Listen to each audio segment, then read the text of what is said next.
Assalamualaikum warahmatullahi wabarakatuh.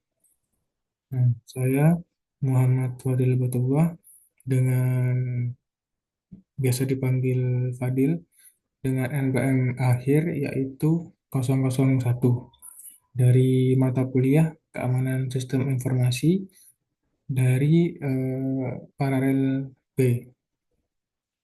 Nah, di sini saya akan melakukan paparan dari tugas KSI, tugas matkul, yaitu audit konfigurasi keamanan sistem operasi pribadi.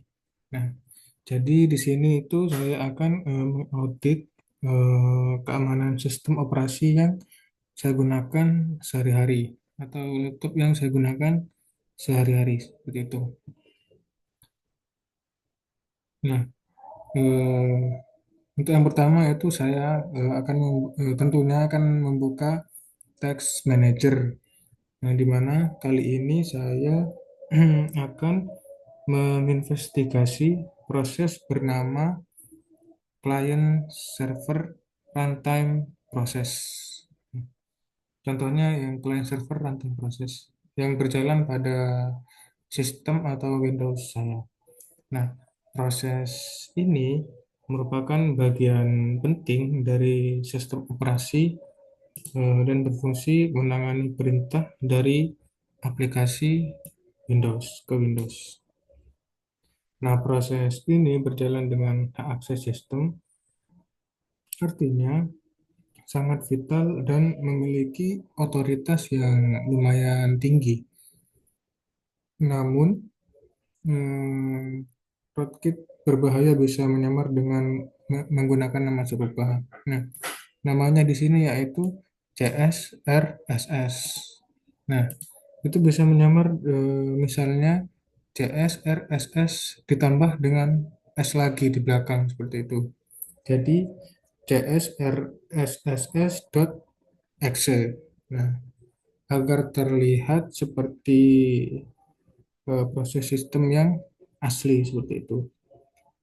Nah, dengan penyamaran ini, eh, malware itu dapat berjalan tanpa dicurigai.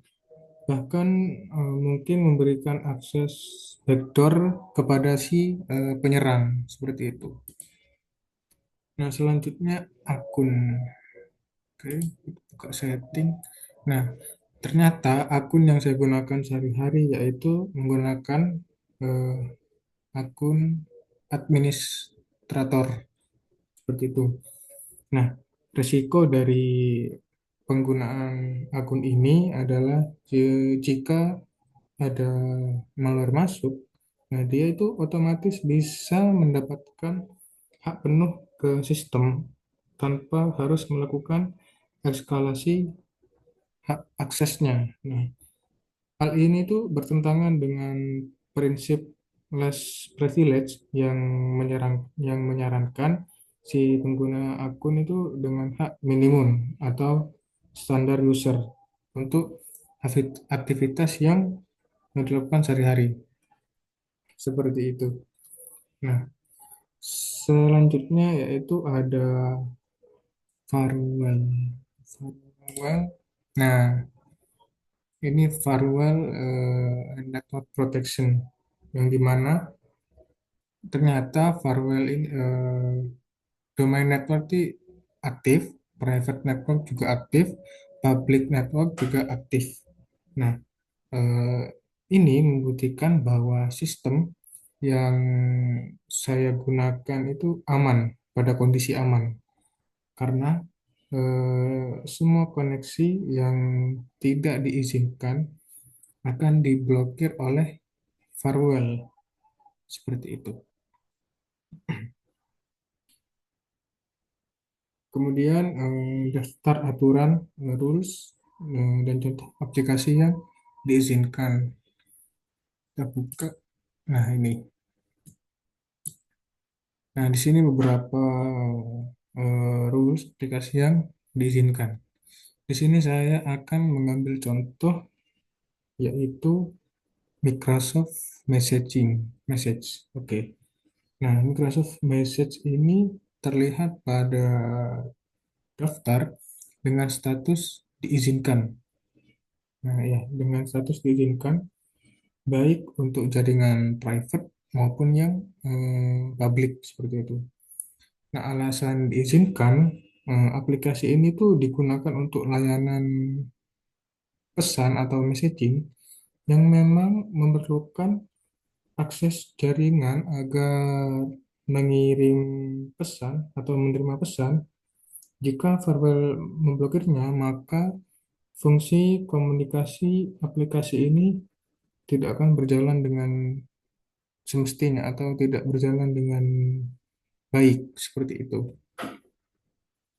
Nah, kemudian dampaknya, dampak jika default firewall mengizinkan semua, jika firewall dalam keadaan nonaktif ya, atau default allow all, maka semua aplikasi ini, maka semua aplikasi ini dan koneksi bisa langsung mengakses jaringan atau internet tanpa adanya sebuah filter seperti itu.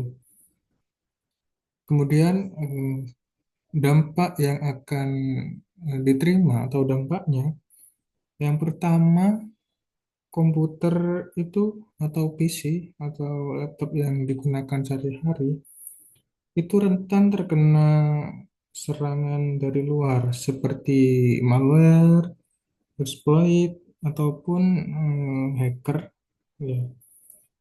Yang kedua, aplikasi berbahaya bisa mengirim atau menerima data tanpa sepengetahuan si pengguna seperti itu. Nah, kemudian prinsip file safe default itu dilanggar karena default yang aman seharusnya adalah denial atau denial, nah, seperti itu. Kecuali ada aturan yang eh, mengizinkan seperti itu. Nah, sekian dari pemaparan sebuah sistem operasi dari laptop yang saya gunakan sehari-hari. Eh, Kurang lebihnya mohon maaf. Wassalamualaikum warahmatullahi wabarakatuh.